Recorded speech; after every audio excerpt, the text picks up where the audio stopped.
Yo, still out here, man. Trying to make it on into the Ponderosa. But listen, I just tapped in, man. I just talked to the homie, man. Welcome home, Tony Summerrow. A couple more of the homies down there, Steve Goodwin, Seal, all the guys at the halfway house, in Chattanooga and all throughout the nation. Welcome home, man. Salute y'all dudes, man. Whether you stood solid or you didn't stand solid, man. Welcome home. But yeah, man, I was having a conversation with I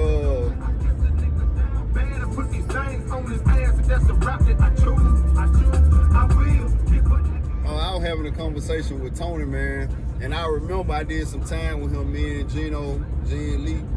We was up in West Virginia, Beckley, West Virginia, and I just remember Tony when I first got there, being one of the first homies to come, to welcome me to the compound. So, like I say, welcome back. I was talking to Vinny and had Vinny to go down and take him a couple dollars, so he can get some shit out the snack machine or whatever. But I remember when I first hit the compound, man, Tony came and gave me a book called The 48 Laws of Power and another book called Behold the Pale White Horse. And I'm looking at him like, what the fuck I'm gonna do with that? Like, these people just gave me 276 months. What the fuck is Behold the Pale White Horse and 48 Laws of Power gonna do for me at this point, right? Or when I get through doing this 276 months. And I did a big majority of that sentence. I did a big chunk of that motherfucker before Big Dog Trump did what he had to do and corrected the sentencing the guidelines shit, the Second Chance Act or whatever they call it. I don't even remember what that shit is. That shit's so far behind me at this point. But anyway, I had to get him, man. I had to ask him, man, because he got out. Tony was there when we got there doing a bid, and then he jumped out. He got that first ever crack law, and he got out, and then he turned around and got trapped right back off and went right back. So the 48 Laws of Power, the Behold the Pale White Horse didn't work for him. Shit didn't work. So you got there and read that shit from front to back, playing chess all day, exercising your mind, the Art of War and all that other shit. I think that was another book he had, the Art of War. So you doing all this shit and that shit did not work, right? Because when you get in that motherfucker, you be so behind, like, you end up reading them books and you think you trying to apply them books to your life. That shit is not going to apply to your life in real time. When you get out here in real time, all that shit you done read in there, other them hood books, they entertain your mind. But the books that he gave me is supposed to educate your mind. The Behold the Pale White Horse, the Art of War, the 48 Laws of Power. Those are three. I'm pretty sure some more shit done came out now. I've been out of there for a while, and that was early in my bid. That was like early 2004. But so I'm pretty sure some more authors done came up with some more books now that's trying to enlighten you to the government and tell you what worked for them. I just always been a firm believer that, first of all, I don't give a fuck about what's going on in the world with the government, because it really it didn't apply to my life when I was a fucking drug dealer, and it don't apply to my life now with me being a business owner. I was a business owner / drug dealer then, which I probably sold more drugs than I did more legitimate business, and that's just a fact.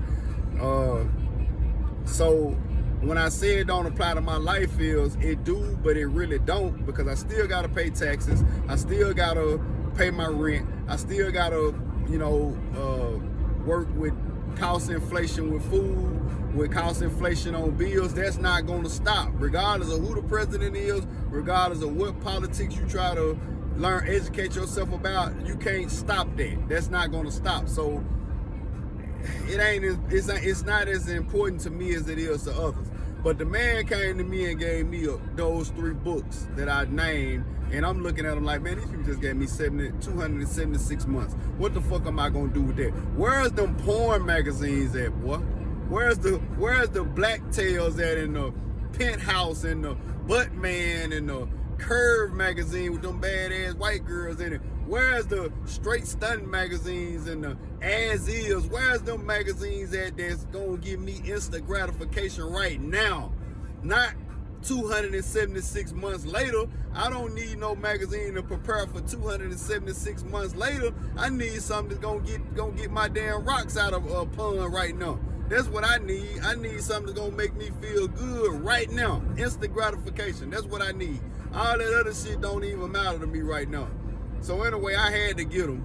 So he got out and went right back, and I had to ask him when I spoke to him today, how did that work out for you? How did the 48 laws of power, the order of war, and behold the pale white horse work out for you in your life, right? Because your ass got out and tried the same damn thing, and apparently you didn't apply them books to your life, what you call yourself trying to apply to my life, while I'm coming in there frustrated as hell and like a fucking dog or a cat in a corner trying to figure out how the fuck I'm gonna get out of here where I can get me some damn money legitimately, right? Okay, so I also had a conversation with him. I told him, I said, man, listen, because he was always running the Unicorn, right? And Unicorn is modern day slavery now, right? They got you in there making this shit for the government, for the army, you know, for pennies on the damn dollar, like for fraction of cents, right, of what the US dollar is making off of this material that they got us in there as prison laborers making for the government, right? So I say, Tony, listen, for you, Steve, Seal, and all those other guys down there that did work in Unicorn, and if you looking at this and you've been to the feds, you know what I'm saying, right? Maybe you don't. But for you niggas, Tony first and foremost, that went to the federal prison or the state prison and you worked in any one of those factories, you niggas should never be out here talking about what I told Tony. I said, listen, if Burger King call you, or you go to Burger King and put an application in and they call you, you go to Crystal's, or you go to Taco Bell, or you go to Waffle House, or you go to the Chicken House, or Volkswagen, or hell, if you go to motherfucking a valet parking job, whatever job you go apply for, if they give it to you, you better take it. Right, I know one motherfucking thing, you better not be no nigga talking about you ain't finna do that type of work when you was running your ass down to Unicorn every morning. You was the first nigga, and the nigga couldn't even talk to this nigga. He spitting this shit and pushing that motherfucking hernia. He had a hernia or something. He keep pushing the hernia in and spitting this shit, and he's the first nigga through the door for Unicorn. Steve Goodwin the same way. He was on that Unicorn shit. He running his ass down there at the Unicorn. I'm talking about it's modern day slavery. You get in that motherfucker about 6 o'clock in the morning, you don't see them niggas no more to 3:30, 4 o'clock in the evening, and they working at that motherfucker hard manual labor. Like for real, like sweatshop type shit, like some overseas type, some third world type shit they got going on in there. And them niggas might make $150 a month, maybe. And they say that's good money. You making good money, man. I'm making good money down in Unicorn. You making $150 a month. You making 12 cents an hour, right? 12 cents a damn hour. And that's with some experience. That's with longevity and experience. You making about 12, maybe 17 cents. You know, and I'm sure some niggas that make more that's been in there 10, 15, 20 years working in Unicorn. But yeah, man, I told that nigga, I said, man, listen, you better not get to talking about what you ain't gonna do. From me, getting the experience, you being in that motherfucker running down the Unicorn, being the first motherfucker in the door and the last nigga out the door, you better not turn down not a damn motherfucking job. For real.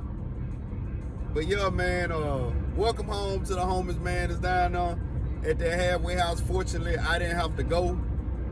I got immediate release, so I came out to the estranged, crazy motherfucker, the controlling motherfucker that didn't know if they was a man or a damn woman. And I had to figure that shit out and get the fuck away from them because I felt like I was still in damn jail, right? Dealing with the warden as a wife. And y'all know who I'm talking about. Fam life. For life. I'm just riding and reminiscing like I do life. Welcome home to the homies life.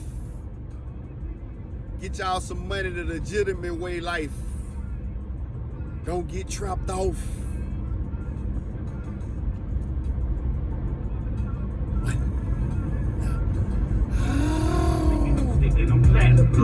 Gotta get the cash